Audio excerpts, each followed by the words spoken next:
Exemple, la possibilité d'une souveraineté. Now, if this debate could really mean that we would never have a sovereignty debate again, well, it would mean that it would be much easier to promote economic development without this constant threat. Well, that's a question I'd like to ask you. How many nations can we have in a constitution? Would we be bothered if 7 other groups in Canada wanted to be nations? We have to know the answer to this question. What would people think?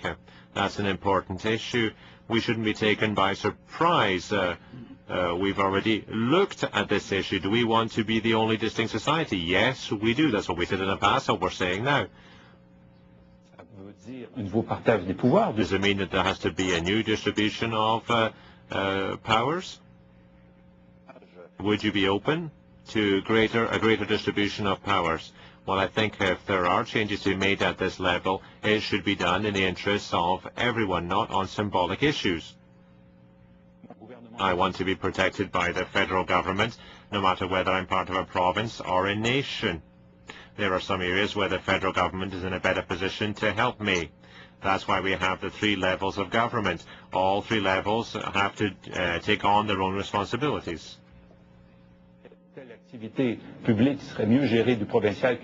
Of course, some areas are better managed by the province than by the federal government. If changes should be made at this level, well, we should perhaps have this debate. Now, when I'm sick, I need to go to the hospital, whether I'm part of a nation or a province, I want to be able to get the care that I need.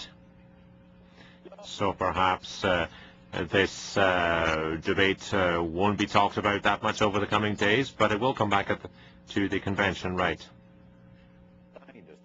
What's going to be your major area of emphasis?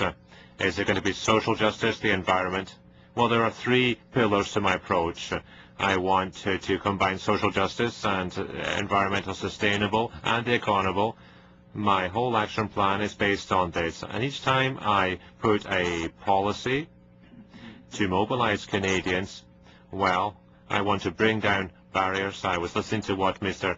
Ignatieff was saying earlier, and he's talking about attracting more women to politics. I launched this policy last June.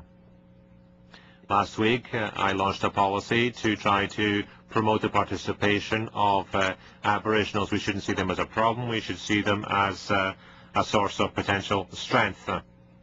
I want to bring people together around the fundamental issue, that's to reconcile and to strengthen economic development, social justice, and environmental sustainability. And you can go and look at that on my website, stephanedion.ca. It's a great plan. Now, between now and the convention, are you going to come out with concrete measures? So I'd like to ask that question of you for the environment. Are you going to put forward concrete measures for Canadians? Well, you can have a look at my website. There's a 50-page plan that I have published on climate change and energy. It's a well-integrated plan which will allow us to reduce our energy needs and to adopt a sustainable economy.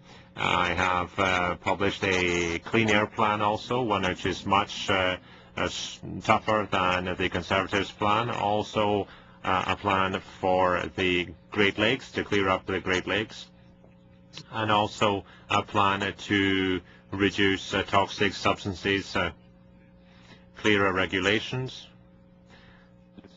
And I hope that in the near future I will be putting forward a plan on protecting our forests, our lakes, and our threatened species.